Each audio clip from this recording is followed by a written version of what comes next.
कोई ब्लॉक में असेट है और ब्लॉक की असेट को आप बेच देते हैं तो कैपिटल गेन कब आएगा? तो कैपिटल गेन दो केस में आ सकता है। सबसे पहले तो अगर आपका ब्लॉक ऑफ असेट है, ब्लॉक में जितनी असेट थी ना वो सब आप बेच देते हो। ब्लॉक में जितनी असेट थी वो सब असेट आप बेच देते हो। All asset are transfer. जितनी असेट ब्लॉक में थी, जैसे फॉर एन एग्जांपल इस एग्जांपल में लेते हैं, आपके ब्लॉक में 7 असेट थी और आपने ऑल 7 असेट है वो ट्रांसफर कर दी। कितने में कर दी? 5,20,000 में। तो देखिए यहां पे क्या होगा, ओपनिंग डब्ल्यूडीवी 6 लाख था, परचेज 2 लाख है, 8 लाख हो गया। आपने 520 में 7 असेट ऑल असेट बेच दी 520 में, तो बचा कितना? 2,80,000 बचा। क्या इस केस में आपको डेप्रीशिएशन मिलेगा? आंसर इज नहीं मिलेगा, क्योंकि आपके पास असेट ही नहीं है तो आपको डेप्रीशिएशन नहीं मिलेगा। लेकिन सर ये 2,80,000 का जो लॉस हुआ इसको क्या बोलेंगे? इसको अपन शॉर्ट टर्म कैपिटल लॉस बोलेंगे और ये आपके कहां पे जाएगा? कैपिटल गेन हेड में जाएगा। दूसरा, अगर मान लो आपने 7 असेट बेचा बट 7 असेट आपने 9,30,000 में बेचा, तो 9,30,000 में बेचा तो आप ब्लॉक में से कितना लेस करते सकते हैं? मैक्सिमम 8 लाख ही कर सकते हैं, because block can be nil but never be negative. Block nil हो सकता है बट कभी भी नेगेटिव नहीं हो सकता। तो इस केस में 8 लाख आप लेस कर दीजिए, यहां पे 1,30,000 का प्रॉफिट हुआ। ये प्रॉफिट आपका शॉर्ट टर्म कैपिटल गेन होगा और इसको आप कैपिटल गेन हेड में ले जाएंगे।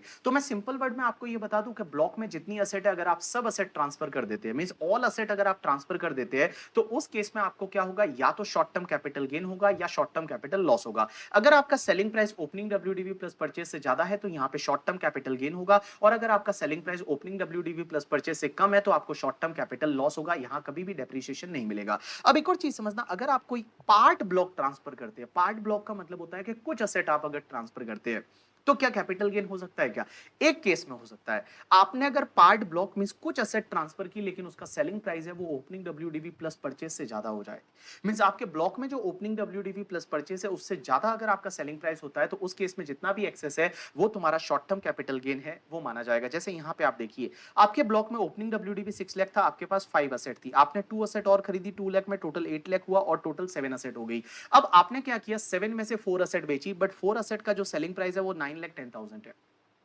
जो आपने 4 असेट बेची उसका सेलिंग प्राइस है वो 9,10,000 है। तो एक बात बताइए, यहां पे आप मैक्सिमम कितना लेस कर सकते हैं? 8 लाख कर सकते हैं, because block can be nil but never be negative. यहां पे आपका 1,10,000 का जो प्रॉफिट हुआ वो सीधा कहां जाएगा? शॉर्ट टर्म कैपिटल गेन बनेगा और वो कैपिटल गेन हेड में जाएगा। अब यहां पे एक चीज समझना, यहां पे आपके पास असेट पड़ी है बट आपको डेप्रिसिएशन नहीं मिलेगा क्योंकि आपके पास डब्ल्यूडीवी ही नहीं है। अब एक और चीज समझना सर, फ्यूचर में जाके अगर इन असेट को बेचेंगे तो क्या होगा? फ्यूचर में जब भी आप असेट को बेचोगे, जितने में बेचोगे वो 3 असेट को, सीधा शॉर्ट टर्म कैपिटल गेन हो जाएगा क्योंकि आपकी कॉस्ट है वो ऑलरेडी एग्जॉस्ट हो चुकी है। अब एक बात समझना, लास्ट पार्ट में क्या होता है कि आपके पास 8 लाख का डब्ल्यूडीवी है और 7 असेट है, आपने 4 असेट बेची 6,20,000 में, तो यहां पे आपके पास डब्ल्यूडीवी भी है, यहां पे आपके पास असेट भी है, तो इस केस में आपको कैपिटल गेन नहीं होगा, इस केस में नॉर्मली आपको डेप्रिसिएशन है वो मिलेगा। तो मैं इन सिंपल वर्ड आपको बताऊं, देखो जब भी ब्लॉक की असेट होती है उसमें आपको कैपिटल गेन दो ही केस में हो सकता है। कब? या तो पूरा ब्लॉक ही खत्म हो जाए, अगर पूरा ब्लॉक है वो सीज टू एग्जिस्ट हो जाता है, खत्म हो जाता है, तो उस केस में आपको कैपिटल गेन होगा। और अगर आपका selling price opening WDV plus purchase से ज्यादा है तो short term capital gain, otherwise आपका शॉर्ट टर्म कैपिटल लॉस। अगर आप कुछ एसेट बेचते हैं तो आपको कैपिटल गेन एक ही केस में हो सकता है, जब सेलिंग प्राइस है वो अगर ओपनिंग डब्ल्यूडीवी प्लस परचेज से ज्यादा हो जाए तो आपको कैपिटल गेन हो सकता है, अदरवाइज आप नॉर्मली डेप्रिसिएशन कैलकुलेट करेंगे जैसा कि मैंने इस लास्ट वाले पार्ट में बताया है। अब एक कंसेप्ट आता है